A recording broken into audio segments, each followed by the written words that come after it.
కష్టపడిన వారిని పార్టీ గుర్తిస్తుందని, కష్టపడితే పదవులు వాటంతట అవే వస్తాయని ఉదయగిరి శాసనసభ్యులు కాకర్ల సురేష్ పేర్కొన్నారు. తెలుగుదేశం పార్టీ అధిష్టానం మాటే శిరోధార్యంగా ప్రతి ఒక్కరూ పనిచేయాలని, ప్రజలకు సేవ చేసేందుకు పదవులు ముఖ్యం కాదని, పార్టీలో కష్టపడితే పదవులు వాటంతట అవే వస్తాయని ఉదయగిరి శాసనసభ్యులు కాకర్ల సురేష్ పేర్కొన్నారు. ఆదివారం వింజమూరులోని తెలుగుదేశం ప్రధాన పార్టీ కార్యాలయంలో నియోజకవర్గ విస్తృత స్థాయి సమావేశం నిర్వహించారు. ఈ కార్యక్రమానికి గ్రామ మరియు మండల పార్టీ కమిటీ ఎన్నిక నియోజకవర్గ పరిశీలకులు వల్లభనేని సుబ్బారావు, నియోజకవర్గ పార్టీ పరిశీలకులు వికాస్ హరికృష్ణ ముఖ్య అతిథులుగా హాజరయ్యారు. ఎమ్మెల్యే కాకర్ల సురేష్ ఆధ్వర్యంలో జరిగిన ఈ కార్యక్రమంలో ముందుగా అతిథులను శాలువాతో ఘనంగా సన్మానించి పూల మొక్కలను అందించారు.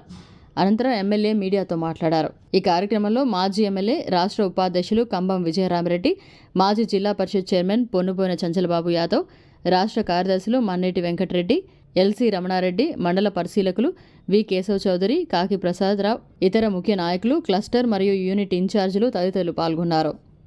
చంద్రబాబు నాయుడు గారు కానీ, మన మంత్రివర్యులు యువ నాయకులు లోకేష్ బాబు గారు కానీ ఒకటే మాట చెప్పడం జరిగింది. కార్యకర్తే నాయకుడు, కార్యకర్తే అధినేత అని క్లియర్ గా చెప్పడం జరిగింది. అంటే వారు ఆ మాట చెప్పిన దానికి దాని వెనకాల చాలా ప్రమాదం ఉంది. మరి వాళ్ళు ఊరికే చెప్పలేదు ఆ విషయం. ఎందుకంటే వారు అంత ప్రయారిటీ ఇస్తారు కాబట్టి, ముఖ్యంగా మన యువ నాయకులు లోకేష్ బాబు గారు అయితే అన్ని కమిటీల దగ్గరుండి తెలుగుదేశం పార్టీలో జరిగే ప్రతి ఒక్క దాని దగ్గర చూసే పరిస్థితి ఈ రోజున ఆయన బ్యాకెట్ లో ఎంత వర్క్ చేస్తున్నారో మా అందరికీ తెలుసు. వికాస్ గారు కానీ మాకు నాయకులు కూర్చున్న వాళ్ళందరూ కూడా ఒక ఐడియా ఉంది ఆయన ఎంత వర్క్ చేస్తారో పార్టీ కోసం. సో అందుకని ప్రతి ఒక్కటి కూడా గ్రామ స్థాయి నుంచి కూడా ఒక ప్రజాస్వామ్యంగా జరగాలని చెప్పి ఈ రోజునే కాదు 43లో పార్టీ పెట్టినప్పటి నుంచి అది ఉంది, మనకు ఆ డిసిప్లిన్ ఉంది. అదేవిధంగా ఈ రోజున చేయడం జరుగుతూ ఉంది.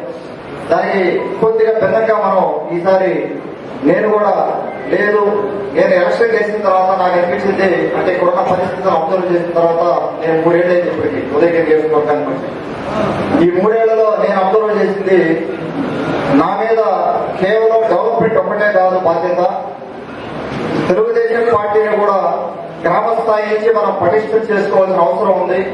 ఆ టైం వచ్చింది అని అనిపించింది. అందుకనే నేను ఈ కమిటీల సందర్భంగా దాదాపుగా 90 పంచాయతీలు స్వయంగా నేను వచ్చి అందరినీ కలవడం జరిగింది. ఎందుకంటే ఏజెంట్ దగ్గర నుంచి మొదలు పెట్టుకుంటే వాళ్లే హీరోలు. మనకి పోలింగ్ బూత్లో కూర్చున్న వాళ్ళు ఏజెంట్ గా అభినందించడం జరిగింది. మనం ఏ కమిటీకి వెళ్ళినా కూడా వారు ఏజెంట్ గా కూర్చోకపోతే కనీసం ఒక 20 బూతులు కదా మనం అవసరం కానీ క్యాప్చర్ చేస్తుంటే 20 బూతుల్లో కానీ అడ్డదండగా జరిగానంటుంటే మనం ఎలక్షన్ పోయిండేది, ఎలక్షన్ ఓడిపోయిండేవాడు. నాకు తెలియదు అంతకుముందు, నేను ప్రత్యక్ష రాజకీయాల్లో లేను, వినేవాళ్ళం అక్కడక్కడ ఎలక్షన్ బూత్లో గందరగోళం జరుగుతూ ఉంటుందని చెప్పి రికీట్ జరుగుతూ ఉంటుందని అక్కడక్కడ వినేవాళ్ళం. కానీ ప్రాక్టికల్ గా నేను బూతులు జరుగుతున్నప్పుడు నాకు అర్థమైంది ఎలా జరుగుతుంది అని చెప్పి నా కళ్ళారని చూడడం జరిగింది. అందుకని ఏజెంట్ గా మన కోసం ఒక సైన్యంలాగా తెలుగుదేశం పార్టీ పసుపు సైన్యంలాగా వాళ్ళు నిల్చొని ఆ రోజున బూతుల్లో రూరల్ కాబట్టి, అంటే సిటీలో డిఫరెంట్ గా ఉంటుంది కానీ ఉదయగిరి నియోజకవర్గంలో రూరల్ కాబట్టి అన్ని బూతులు దగ్గరుండి ఎలక్షన్ చేసి వాళ్ళ హీరోలాగా నిల్చోబెట్టి ఈ రోజు నేను కానీ అందరూ కూడా కూర్చొని మనం సమావేశపడడానికి కారణమయ్యారు. అలాగే బూత్ ఇన్ఛార్జీలు అవ్వచ్చు, తర్వాత యూనిట్ ఇన్ఛార్జీలు అవ్వచ్చు, అందరూ కూడా వాళ్ళ శక్తి మేరకు వాళ్ళు చేయబట్టే మనం ఈరోజు ఇక్కడ ఉన్నాం. కాబట్టి అందుకనే నేను వెళ్ళి గ్రామ కమిటీలు కూర్చోవడం కానీ వాళ్ళ సలహాలు తీసుకోవడం కానీ ఈ రోజు కూడా వాళ్ళు అడుగుతానే ఉంటాం, రిక్వెస్ట్ చేసుకుంటానే ఉంటాం. శక్తి మేరకు నేను మనం చేయగలిగాం టీమ్ గా. ఇక్కడ మండల కమిటీ అవ్వచ్చు, విలేజ్ కమిటీలు అవ్వచ్చు, తర్వాత రేపు పొద్దున రాబోయే జిల్లా కమిటీలు అవ్వచ్చు, ఇవన్నీ కూడా కొన్ని చోట్ల అక్కడక్కడ ఒక పదవికి 2-3 పేరు ఇచ్చున్నారు. అది ఒకసారి రివ్యూ చేసుకొని వాళ్ళతో మాట్లాడి అడ్జస్ట్ చేసుకొని ముందుకు పోవడం జరుగుతాం. అలాగే మండల అధ్యక్షులు కూడా మొన్న 8 మండలాల మీటింగ్లో కూడా రకరకాల పేర్లు రావడం జరిగింది. ఆ లిస్టు కూడా మన దగ్గర ఉంది. వాళ్ళు కూడా అన్ని అబ్జర్వ్ చేసుకొని వార్త కూర్చొని మాట్లాడుకొని ఎక్కడ ఇబ్బంది లేకుండా మనం దాన్ని చేయడం జరుగుతూ ఉంది. ప్రపోజల్ పంపిస్తాం. మనం నేను అనౌన్స్ చేయడం అనేది కాదు, ప్రపోజల్ పార్టీ ఆఫీస్ కి, సెంట్రల్ పార్టీ ఆఫీస్ కి వెళ్తుంది. ప్రతి ఒక్కటి కూడా వికాస్ గారు చెప్పినట్టుగా కొన్ని ఐడియాస్ కాల్స్ వస్తాయి, కొన్ని మీకు వాట్సాప్ లో మెసేజ్ వస్తుంది. మీరు చూసే ఉంటారు, వాట్సాప్ లో మెసేజ్ ఉంటుంది. కొంతమందికి వచ్చినాయి, మీకు ఎవరైనా అలాగే మెసేజ్ ఎవరైనా వచ్చిన వాళ్ళు చేతులు మెసేజ్లు వచ్చినాయి కదా. సో మెసేజ్లు వచ్చినప్పుడు మీరు ఒక ఆప్షన్ చూస్ చేసుకోవచ్చు. ఎందుకంటే దానివల్ల బాబు గారికి కూడా ఒక కాన్ఫిడెన్స్ వస్తుంది. అంటే ఇది ప్రజాస్వామ్యంగా జరిగిందా లేకపోతే రూముల్లో కూర్చొని ఈ లిస్ట్ అంతా రాశారా అనేది వారికి కూడా అవగాహన వచ్చే పరిస్థితి ఉంది. కాబట్టి వాళ్ళు ఆ విధంగా చేయడం జరుగుతూ ఉంది. దాన్ని బట్టి మీకు అర్థమవుతా ఉంది ఎంత గ్రౌండ్ లెవెల్ రియాలిటీ చూసుకొని మనం ముందుకు వెళ్తున్నాం అనేది. అదొకటి మీరు గమనించండి. ఎక్కడా కూడా ఇంకొకటి కూడా ఇంత ముందు నేను చెప్పడం జరుగుతుంది. దానివల్ల నేను అర్థం చేసుకోగలను. ఎందుకంటే మనం తెలుగుదేశం పార్టీలో మన బాబు గారు కానీ, తర్వాత మన గవర్నమెంట్ రన్ చేసే విధానం కానీ ఎక్కువ కార్యక్రమాలు ఉంటాయి. ఇంతకుముందు మీరు గత 5 సంవత్సరాలు చూసుకుంటారు. నాకు తెలిసి వైసీపీ వాళ్ళు మొత్తం 5 సంవత్సరాల్లో చేసిన కార్యక్రమాలు మనం 6 నెలల్లో చేస్తుంటాం. మీరు అర్థం చేస్తే 6 నెలలోనే మన కార్యక్రమాలు అయిపోయి ఉంటాయి. వాళ్ళు చేసిన లెక్క పెట్టుకుంటే కార్యక్రమాలు దాదాపుగా నెలకి 20 కార్యక్రమాలు మనం ప్రజల్లో తిరుగుతూ ఉంటాం, ప్రజల్లో పనిచేస్తూ ఉంటాం. ఇంకొకటి నేను చెప్పదలుచుకున్నది, గ్రామాల్లో 2-3 వర్గాలు ఉండవచ్చు. ఒక్కొక్కసారి మీరు ఒకటి గమనించాలి. అక్కడ అవతలని విమర్శించేటప్పుడు లేకపోతే అవతలని ఇబ్బంది పెట్టేటప్పుడు నాయకుడిని వారు తెలుగుదేశం పార్టీ నాయకులే, తెలుగుదేశం పార్టీ మెంబర్షిప్ తీసుకున్నాడు. ఇబ్బంది పెట్టేటప్పుడు మీరు అనుకోవాల్సింది, మనం మళ్ళా తెలుగుదేశం పార్టీకే నష్టం చేస్తున్నాం. అవతల అతను తెలుగుదేశం పార్టీ కాబట్టి ఆ పార్టీకే నష్టం చేస్తా ఉన్నాం. ఎవరైనా అంతే, నేనేనంతే, ఇంకోరైనంతే, ఎవరైనంతే అవుతుంది. మనం కూడా కడప దాడి బయటకు వచ్చిన తర్వాత ఇంతకుముందు కూడా చాలాసార్లు చెప్పడం జరిగింది. మనం 100 మందితో కలిసి పనిచేయాల్సి వస్తుంది కాబట్టి సర్దుబాటు చేసుకొని వెళ్లాల్సి వస్తుంది. ఇంట్లో ఉన్న విధంగా 4 5 పనిచేసిన విధంగా బయట డెఫినెట్ గా ఉండదు. రకరకాల మనస్తత్వాలు ఉంటాయి, రకరకాల ఓపిక మనం వింటా ఉండాలి. ఆ ఓపిక ఉండి చేసుకుంటూ వెళ్తేనే ఏ వీలైనంత వరకు నేను సహాయం చేస్తాం. మేము ఎమ్మెల్యే పార్టీ ఆఫీస్ నుంచి కానీ, సెంట్రల్ ఆఫీస్ నుంచి కానీ మీరు సపోర్ట్ గా వీలైనంత వరకు సమస్యలు పరిష్కారం చేసుకోవడానికి ట్రై చేస్తాం. కానీ మీరు కూడా ఒక అడుగు ముందుకేసి మన పార్టీ నష్టపోతే ఆయన్ని మనం తిట్టిన దాని వల్ల లేకపోతే ఇబ్బంది పెట్టిన దాని వల్ల పార్టీ నష్టపోతే కలిసి ఎలా పనిచేసుకోవాలి, పదవులు ఎలా షేర్ చేసుకోవాలని. ఇది కేవలం 2 ఏళ్ళు. ఇప్పుడు మనం పదవి తీసుకుంటే మహానాడు నుంచి వచ్చే మహానాడు వరకు 2 ఏళ్ళు పదవి. ఈ 2 ఏళ్ళ పదవుల్లో కూడా మనం 6 నెలలకు ఒకసారి మన రివ్యూ చేసుకుంటానే ఉంటాం. అందరూ కరెక్ట్ గా ఉన్నారా లేకపోతే ఇంకెక్కడైనా మార్పులు చేర్పులు చేసుకోవాలని. మీరు అబ్జర్వ్ చేస్తే ఎలక్షన్ ముందు ఇప్పుడు వరకు అంటే 13 నెలలు అయింది. 13 నెలల వరకు నేను ఒక్క బూత్ ఇన్ఛార్జిని కూడా మార్చలేదు. కనీసం ఒక్క బూత్ ఇన్ఛార్జిని కూడా ఏ రోజున మార్చలేదు. 13 నెలలు అయింది మా అధికారంలోకి వచ్చి. 13 నెలలు బట్టి పదవులన్నీ మీ దగ్గరే ఉన్నాయి, ఎక్కడ ఎవరో లాక్కున్నది లేదు. ఇంకొకరికి మనం అవకాశం ఇవ్వాలి. నాయకత్వం బిల్డ్ చేయాల్సిన అవసరం ఉంది. నేను చెప్పాను, నా మీద ఆ బాధ్యత ఉంది. తెలుగుదేశం పార్టీని గ్రామ స్థాయి నుంచి బలోపేతం చేయాల్సిన బాధ్యత ఒక పక్క ఉంది, ఇంకో పక్కన డెవలప్మెంట్ చేసుకోవాల్సిన బాధ్యత. 2 బాధ్యతలు చేయాలి. మీరు ఒకసారి కానీ కంపేర్ చేస్తే వైసీపీ గవర్నమెంట్ లో ఉన్న, వైసీపీ పార్టీలో ఉన్న నాయకులను ఒకసారి అబ్జర్వ్ చేయండి. మండలంలో ఉన్నా కానీ గ్రామ స్థాయిలో కానీ మనం డెఫినెట్ గా ఇంకా మెరుగుతో వెళ్లాల్సిన అవసరం ఉంది. నేను ఓపెన్ గా మాట్లాడుతూ ప్రైవేట్ గా మాట్లాడతాను. మనం డెఫినెట్ గా మన ముందుకి మనం అడ్జస్ట్ చేసుకుని ముందుకెళ్ళకపోతే చాలా ఇబ్బంది పడే పరిస్థితి. గ్రామ స్థాయి నుంచి మనం పటిష్టం చేసుకుంటాం. అలాగే ఒక పంచాయతీ పెద్దలం ఇంకో పంచాయతీలో లేకుండా క్లియర్ గా చెప్తా ఉన్నాం. మనం ఇంప్లిమెంట్ కూడా చేస్తాం రాబోయే రోజుల్లో. ఒక పంచాయతీ, ఆ పంచాయతీ మీది, మీ పంచాయతీ మీది, మీ గ్రామ కమిటీ మీది, మీ రోడ్లు మీకు సంబంధించిన డెవలప్మెంట్ వర్క్స్ మీ పక్క పంచాయతీతో సంబంధం ఉండకూడదు. రేపు పొద్దున ఎంపీటీసీలు జడ్పీటీసీలు ఉన్నప్పుడు వాళ్ళ రోజు వాళ్ళకు ఉంటాయి.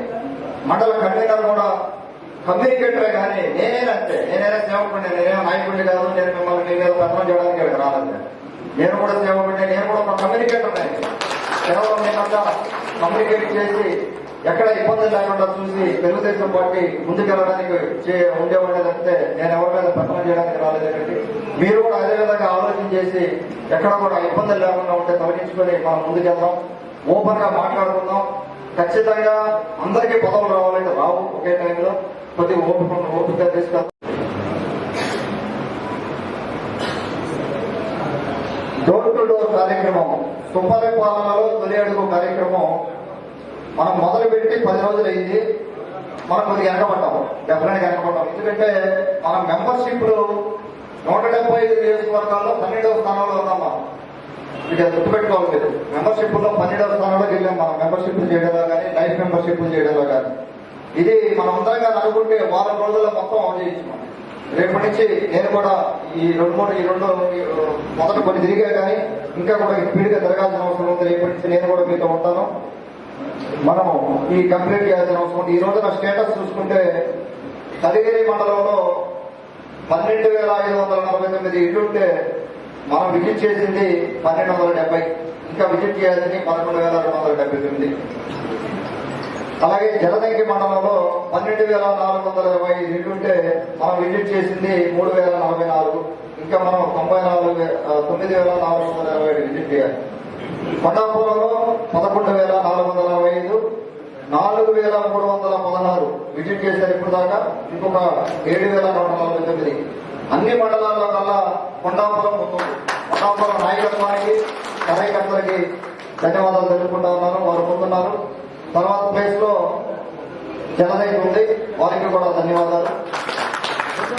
అలాగే వింజమూరు 11,000 ఇల్లుంటే 1,533 హౌసెస్ విజిట్ చేయడం జరిగింది. ఇంకా 9,477 విజిట్ చేయాలి.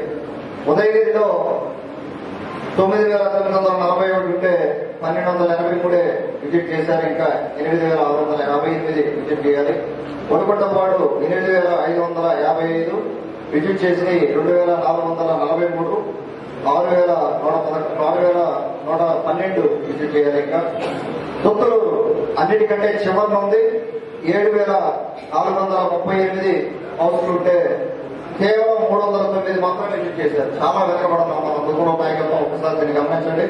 ఇంకా 7,129 విజిట్ చేయాలి. సీతారాంపురం ఇది కూడా బాగా వెనకబడింది. 6,282, 580 ఇళ్ళు మాత్రమే విజిట్ చేశాం. 5,700 ఇళ్ళు ఇంకా విజిట్ చేయాల్సి ఉంది. మనం దాదాపు 20% కూడా ఇంకా రీచ్ అవ్వలేదు. రేపటి నుంచి ప్రతి ఒక్కరితో కూడా నేను మాట్లాడడం జరుగుతుంది. ఇది కేవలం ఇంకొక వారం రోజుల్లో మనం దీన్ని 60-70% తీసుకెళ్ళాలి. తీసుకెళ్తాం కూడా, మనకు ఆ శక్తి ఉంది. మేము మన పనిచేస్తాం.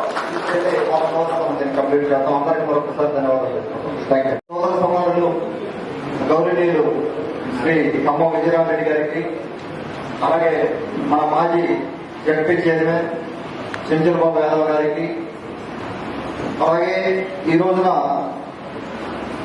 మనకు బయట నుంచి అబ్జర్వర్స్ రావడం జరిగింది. వారిలో మాకు వికాస్ హరికృష్ణ గారు మనకు రెగ్యులర్ అబ్జర్వరే. ఆయన ఎలక్షన్స్ గురించి వచ్చింది ఏం లేదు. వారు మనకు అబ్జర్వర్ గా ఉన్నారు ఎప్పటి నుంచో. అలాగే నర్సింశెట్టి పిచ్చయ్య గారు, వారు దర్శి మున్సిపల్ చైర్మన్, వారు రాలేకపోయారు ఈ రోజున. వారు కూడా one of the election observer. అలాగే వల్లపనేని సుబ్బారావు గారు వారు కూర్చున్నారు. వారికి నా ధన్యవాదాలండి వచ్చిన దానికి. అలాగే మన కాకి ప్రసాదరావు గారు ఎస్సీసీఎల్ పార్లమెంట్ ప్రెసిడెంట్, వారు మన ఉదయగిరి నియోజకవర్గానికి సంబంధించిన నాయకులు. వారికి నా ధన్యవాదాలు తెలుపుకుంటున్నాను. అలాగే శ్రీనివాసరెడ్డి పాదా గారికి కూడా నా ధన్యవాదాలు. వేలూరు కేశవ చౌదరి గారు వచ్చున్నారు. వారు సోమశిల ప్రాజెక్టు చైర్మన్. వారితో మనకు చాలా పని ఉంటుంది. కేశవ చౌదరి గారు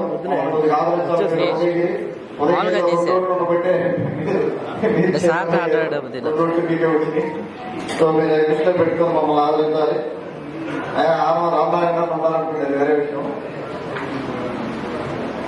తర్వాత పుట్టం బ్రహ్మానంద గారు, వీరేంద్ర చౌదరి గారు, రవిచంద్రరావు మానవ్ గారు కూడా, వారందరూ కూడా మనకు అబ్జర్వర్ గా ఉన్నారు. వారందరికీ నా ధన్యవాదాలు చెప్తున్నాను. అలాగే మన గజేంద్ర గారు వెనకాల కూర్చుంటున్నారు, వారికి కూడా నా ధన్యవాదాలు చెప్తా ఉన్నాను.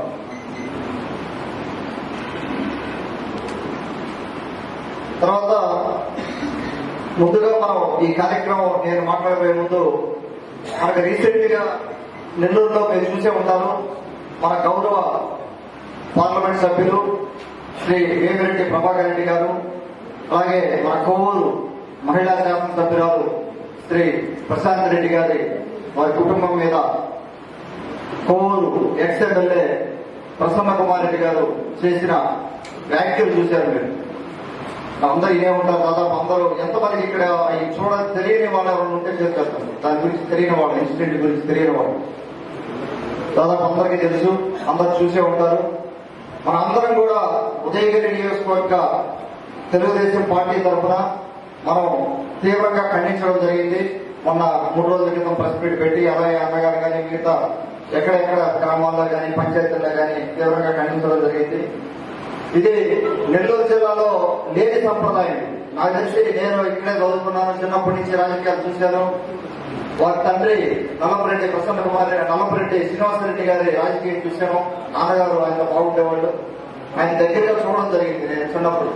వారి రాజకీయం చూసాము. అలాగే ఎంతో మంది సీనియర్ నాయకులు పెద్దల గోపాల్ రెడ్డి గారు కానీ, తర్వాత మన ఎదురుపల్లి జనార్దన్ రెడ్డి గారు కానీ, హరం ఫ్యామిలీ కానీ, తర్వాత ఇంకా పెద్ద పెద్ద ఫ్యామిలీలు అందరూ కూడా రామారెడ్డి గారు కానీ మనం అందరినీ బ్యాలెన్స్ చేయడానికి ఇంకా కొద్దిగా ఉంది, 10-20% ఉన్నట్టుంది. ఇంకా అది కూడా బ్యాలెన్స్ చేసుకొని ముందుకెళ్దాం. ఇప్పుడు ఈ కార్యక్రమంలో ఓపెన్ గా ఎవరైనా ఏదైనా ఉంటే మాట్లాడచ్చు. చైతన్య మళ్ళా ట్రైన్ చేస్తాడు. అది ఈ తర్వాత వికాస్ గారు ఉన్నారు. ఎవరైనా ఓపెన్ గా ఏదైనా పదవి కానీ మనం మిస్ అయితే రావాలని ఉంటే రావచ్చు. అలాగే సొసైటీలు కానీ ఏఎంసీ కానీ బాబు గారు ఆల్రెడీ చెప్పుకున్నారు. 15 కల్లా ఈ మొత్తం నోటిఫికేషన్ వస్తుంది, మొత్తం అనౌన్స్ చేస్తామని చెప్పి. ఇంకెక్కడైనా ఏదైనా ఇబ్బందులు ఉన్నా కూడా దయచేసి చెప్పండి. అందరికీ మరొకసారి ధన్యవాదాలు తెలుపుకుంటే ఇక్కడికి వచ్చినందుకు అందరికీ కూడా ప్రత్యేక ధన్యవాదాలు తెలుపుకుంటున్నాం. జై తెలుగుదేశం. తర్వాత ఇంకొకటి చిన్నది, మనం మెయిన్ కార్యక్రమం మర్చిపోతున్నాం మేడం. షుగర్ వ్యాధి రోగుల్లో వచ్చే మానని పుండ్లు, కాలిగాయాలు, డయాబెటిక్ ఫుట్ అల్సర్లతో బాధపడుతున్నారా? దీర్ఘకాలికంగా ఉన్న కాళ్ళు, వేళ్లల్లో ఇన్ఫెక్షన్స్ తగ్గడం లేదా? ఇటువంటి సమస్యలకు మహానగరాలకు వెళ్ళనవసరం లేకుండా మన నెల్లూరులోనే అత్యాధునిక వైద్యం చేయబడును. కాళ్ళు, వేళ్లు తీయకుండా అత్యాధునిక పద్ధతిలో వైద్యం చేయబడును. ప్రముఖ జనరల్ సర్జన్, పోడియాట్రిక్ సర్జన్ మరియు వాస్కులర్ సర్జన్లతో మా వైద్య బృందం మీకు సేవలందించడానికి సిద్ధంగా ఉంది. సంప్రదించండి. బాలరెడ్డి హాస్పిటల్, పొగతోట, నెల్లూరు. సంప్రదించవలసిన నంబర్లు 6303414303, 08614004802. మరిన్ని అప్డేట్స్ కోసం మన HN9 టీవీ ఛానల్ని సబ్స్క్రైబ్ చేసుకోండి.